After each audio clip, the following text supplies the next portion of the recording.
everyone! Today we are doing another speed paint drawing, but this time I thought I might do something a bit different and do a voiceover instead of just playing music. Now if you don't want to hear my voice, you can very easily just mute it and play whatever music you want to play. That's totally fine too.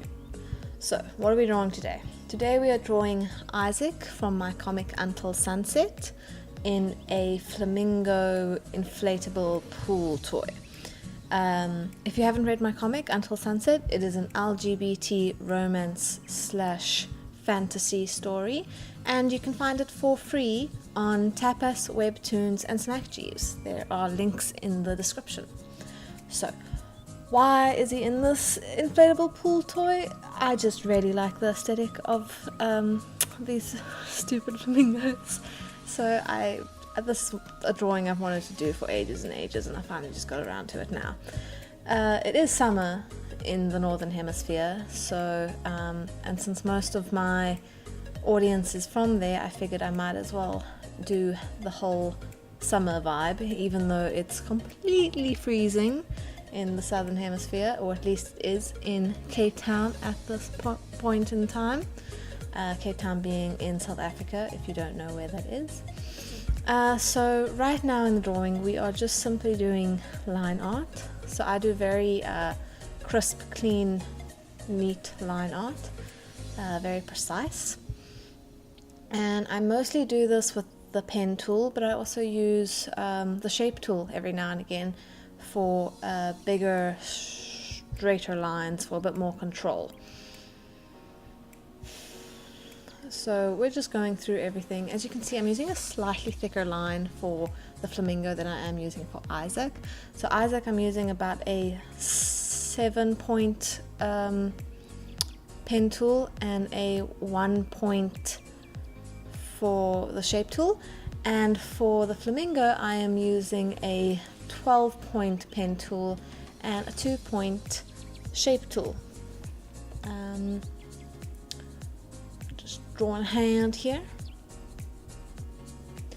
So I am using reference images for this drawing, and I've got that over on my other screen, but I'll show you right now what reference I used for the pose. As you can see, it is a picture of a woman, and I just, changed that over to make it look how I want it to look, how I needed it to look.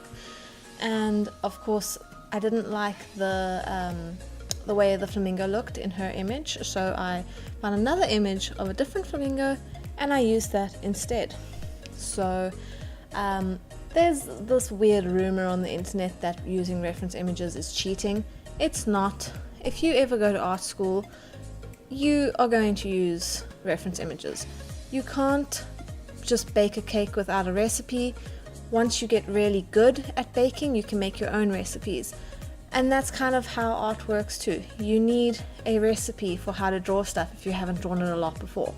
So if it's a new kind of pose, if it's a new kind of background, anything like that, it's good to use references until a point in time where you've drawn that thing 1,000 times and you can draw it without a reference anymore.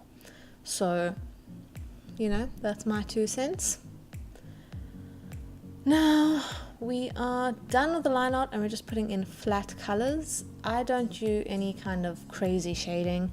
I just use shell shading or cell shading. I've never actually known if it's cell or shell, so I just say both. Like Van Gogh and Van Gogh. I just say both and hope no one gets angry at me. And now we're doing the water around him. So again, I'm using 2 different references for this.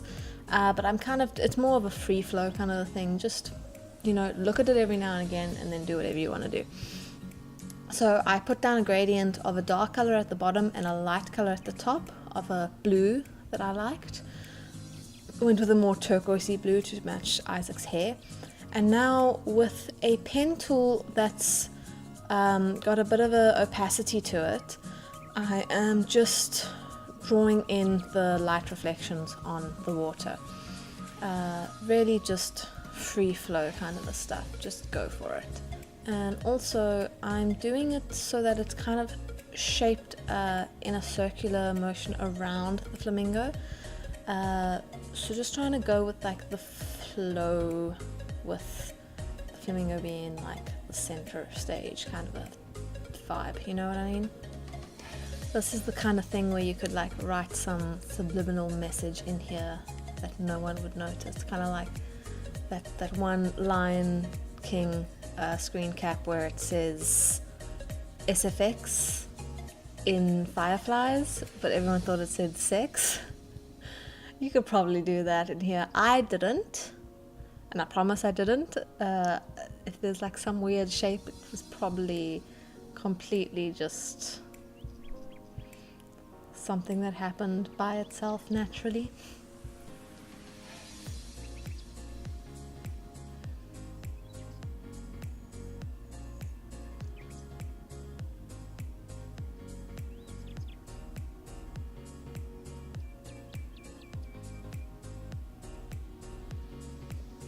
Okay, I think we get the vibe for how this is done.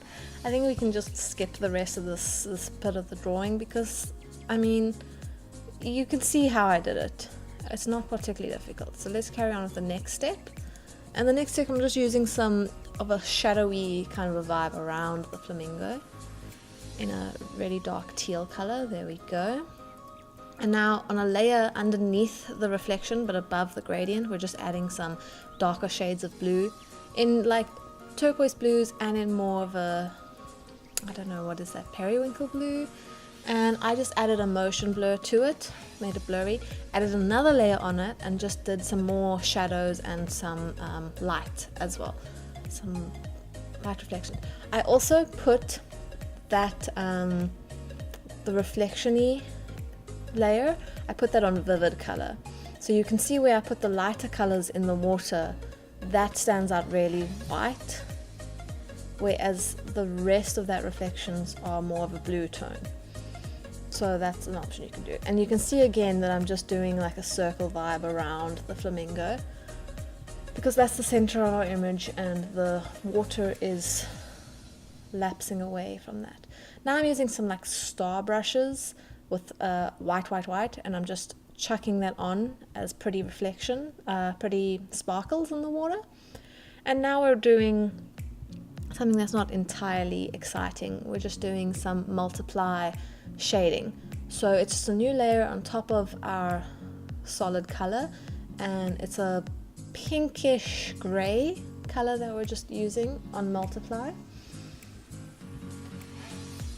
I like using a bit of a pinkish grey for multiply when the character is outside in bright sunlight, and a bluish grey if they're indoors in, like, let's say like a bathroom or something that has like a darker kind of a lighting, like not as harsh as sunlight kind of a thing, you know?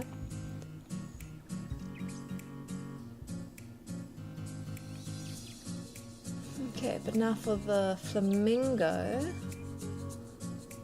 we're just doing a bit of shading, some highlights. I'm gonna fiddle with this for a little bit. And now we're doing some highlights on Isaac as well. So Isaac in the comic in chapter 2, his hair fades from a dark turquoise to this mint color.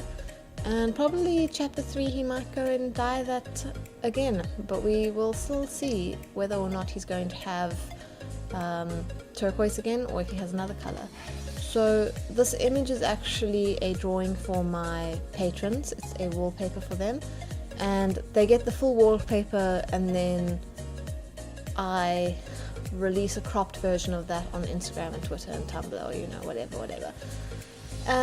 So $1 patrons get a wallpaper every single month, and they get to do polls, and figuring out what color his hair will also be a Patreon poll, but closer to when that actually happens in the story. Chapter 1 was 63 pages long. I think chapter 2 is going to be maybe 90, we'll see. Anyway, I'm doing the same multiply layer vibe for the flamingo, but I'm using a more pinky color and less gray color, just so it can be bright. And then I'm just doing a bit more reflection on the water, add some white there, And then we'll go back to the flamingo, and we're adding some highlights to him now. There we go. Anyway, so that's about it with this drawing. We kind of went over everything. We're just adding these highlights, the background's done, and there we go. There's our last highlight. Make that nice and neat. And there's the final image. Fantastic. So guys, thank you so much for watching. I hope you have a good day, and please check out the comic. Bye!